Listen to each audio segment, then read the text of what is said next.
In the heart of Idomo, a part of the great Morsel Cities, they said she could see through stone walls, hear a lie before it left your mouth, and speak with spirits that walked only at midnight. Her name was Omotola, but the people called her Mama Kora, the woman who sees everything. Her shrine sat at the edge of the sacred grove, where the tall iroko trees whispered secrets when the wind passed through. A great cowrie-draped hut stood in the center, guarded by two carved wooden lions. Every morning a thick mist wrapped around the hut like the folds of a royal wrapper, and it wouldn't leave until Omotola stepped out barefoot, eyes closed, arms lifted to the sky. The villagers of Idomo came in droves. Some brought yams, goats, even bags of salt just to hear her speak. Others came with sickness, broken dreams, or the shadows of guilt clinging to their backs. She would stare at them, long and deep, then speak in slow, haunting riddles that always came true.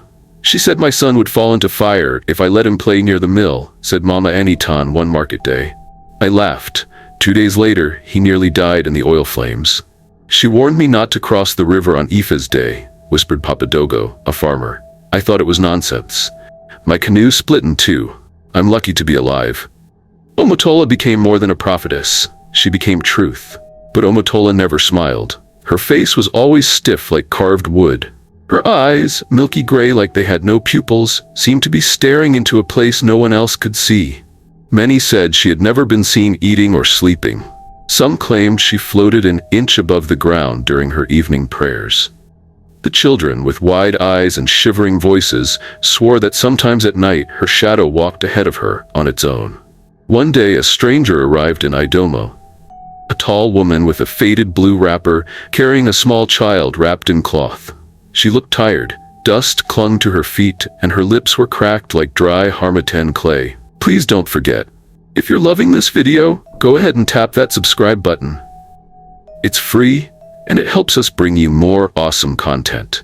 Don't forget to turn on the bell so you won't miss a thing. We're so happy to have you with us.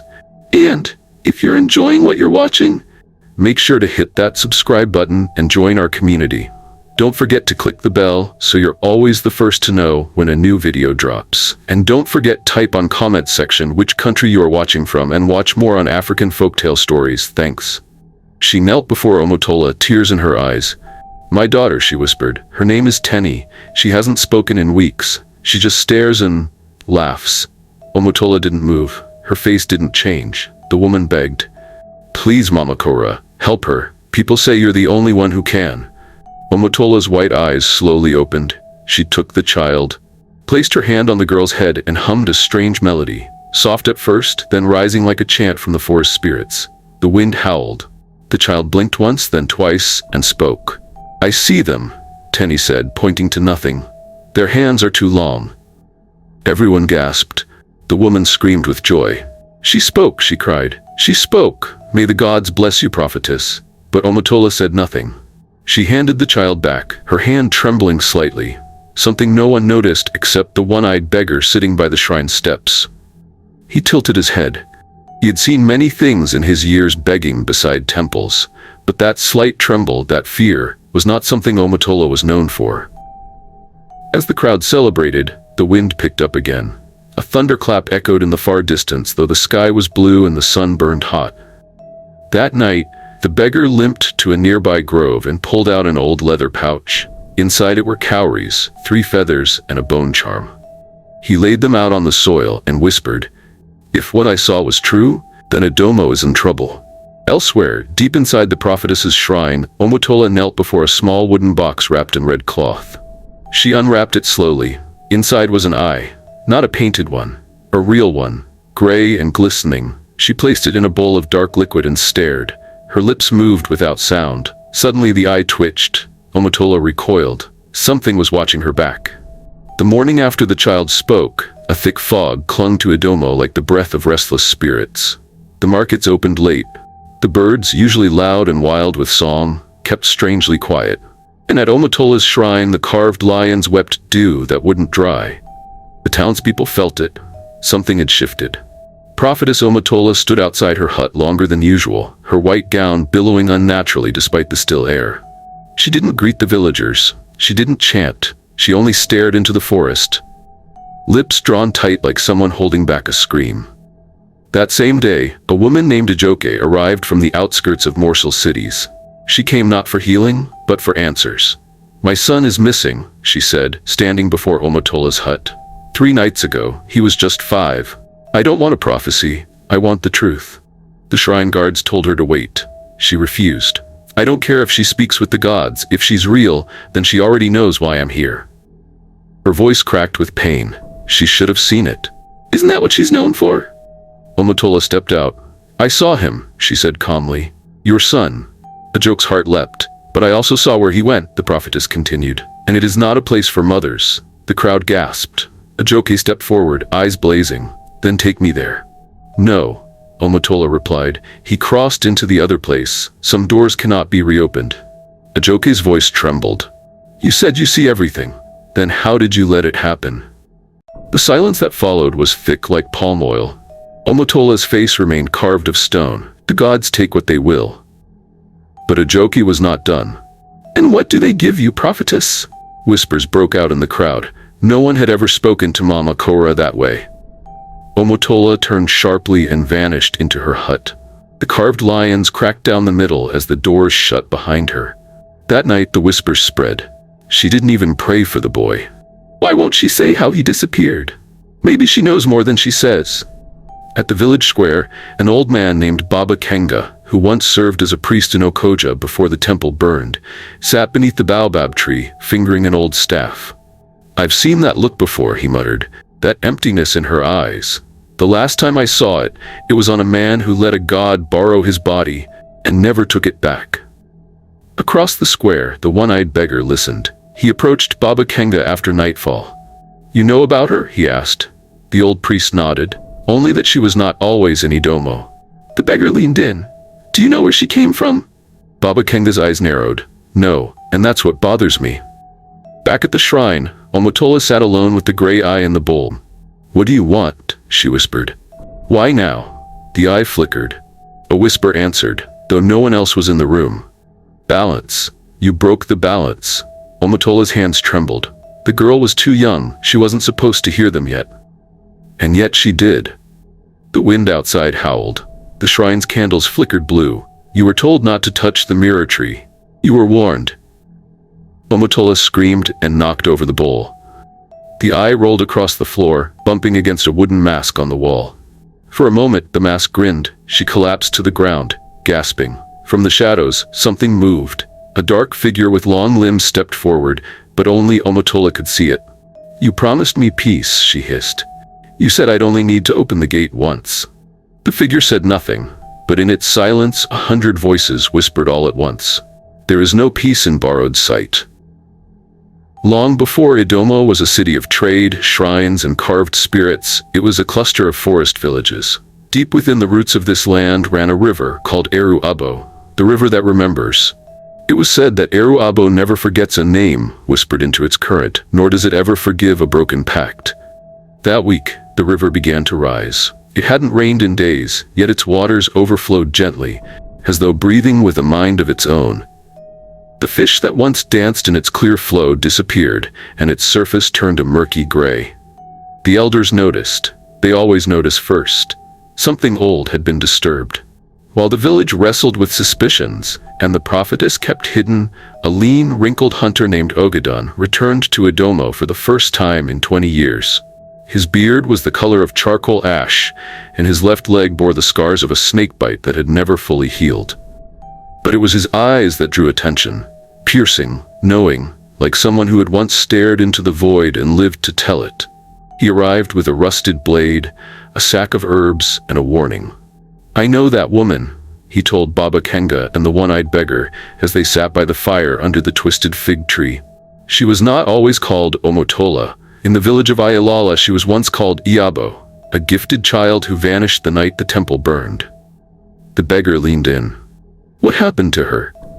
Ojudan's jaw tightened. "She touched something no human should."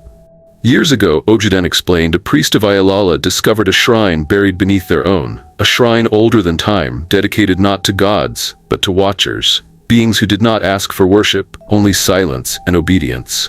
Young Yabo, curious and fearless, had wandered too deep during a festival.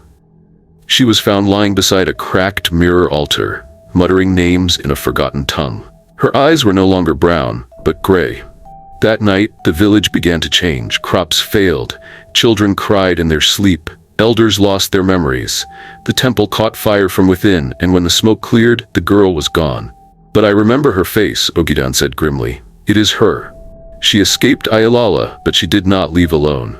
Back in Idomo, the shrine of Omotola grew cold. The carved lions outside her door had crumbled completely now. Even the birds refused to perch on the roof. Inside, Omotola stood before the mirror she had kept hidden for years. It was not a normal mirror. No reflection showed unless the watcher was willing to see the truth. The frame was made of sacred wood but cracked across the center. She stared deep into it. Images flashed.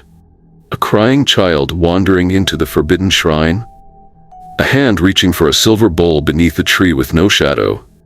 A gray eye opening in the darkness and whispering, "Let us show you." She gripped the mirror. "I did what I had to do. You gave me sight in exchange for one vision. That was the deal." The voices inside the mirror hissed, "But you kept looking." At that very moment, two young boys, curious troublemakers known around the village as the Monkey Twins, snuck behind the shrine. They had dared each other to see the inside of the sacred house. "Who do you think she talks to in there?" whispered the taller one. "Maybe her god," replied the other. "Or maybe something worse." They crept through a broken reed fence, past the cold offerings, and found a small wooden hatch behind the altar. It was locked, but old. A sharp kick broke it open. They climbed down into darkness. What they found beneath was not a storage room. It was a chamber, a round pit with walls carved in spirals, glowing slightly with blue symbols. In the center was a stone basin filled with water, so dark it looked like night had pooled there. Beside it sat a small mask, carved with closed eyes. The taller boy reached out. "Don't touch it," hissed his brother, but it was too late. As soon as his fingers grazed the mask, his body jerked and his mouth opened wide, yet no sound came. His eyes turned gray. Above, Omotola screamed. She fell to her knees, clutching her head. "No, you can't have them! Take me!" The basin in the hidden chamber began to boil. The walls trembled. The boy dropped the mask, and it cracked in two. A shadow spilled from the broken halves. Something ancient had awakened. Night fell heavy on Idomo. Not with darkness alone, but with something thicker, an ancient dread crawling back through the crowd. "But what is it?" cried a joke, whose son remained lost. Omotola looked at the stone basin and trembled. "They are not gods," she said. "They are watchers, spirits from the mirror tree. Not from our world. They offer visions, yes, but they ask a price. The more you see, the more they take. Sight is their weapon and their curse." She raised the mask high. This mask was the key. Once worn, you see not just the future, but the truth behind it. And truth can drive a heart mad. A joke stepped forward. "You said you tried to hide it. From who? From us, or from yourself?" Silence. Then Omotola whispered, "I was not the first." She told them of Ajanma, the first seer of the Watchers. He once lived deep within the Morsel forests, a man of unmatched vision. His prophecies were flawless, until one day he saw his own death and vanished into the trees. It was said the mirror tree consumed him, keeping him alive in torment. An eye that never blinks. That was the beginning of the pact.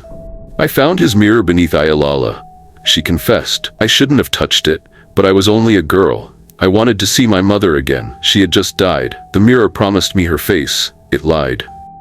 Behind her, the cracked mirror shimmered faintly. "And so I ran. I came to Idomo.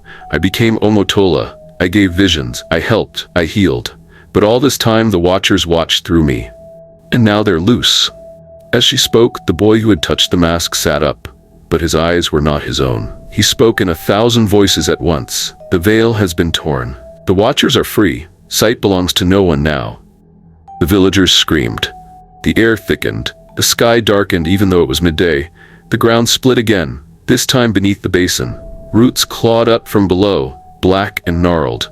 A face appeared in the stone, neither human nor beast, but wide-eyed and grinning. It was Ajanma, and he spoke through the earth. "One must take the mask, one must seal the veil, or all shall see what should never be seen." Baba Kenga turned to Omotola. "Is it you?" She clutched the mask. "No, I'm no longer worthy. I've seen too much. The Watchers have taken part of me already. Then she looked at the people. At Ajoke, at the twin boys, at the beggar, at the old hunter. One of you must choose, she said, her voice breaking.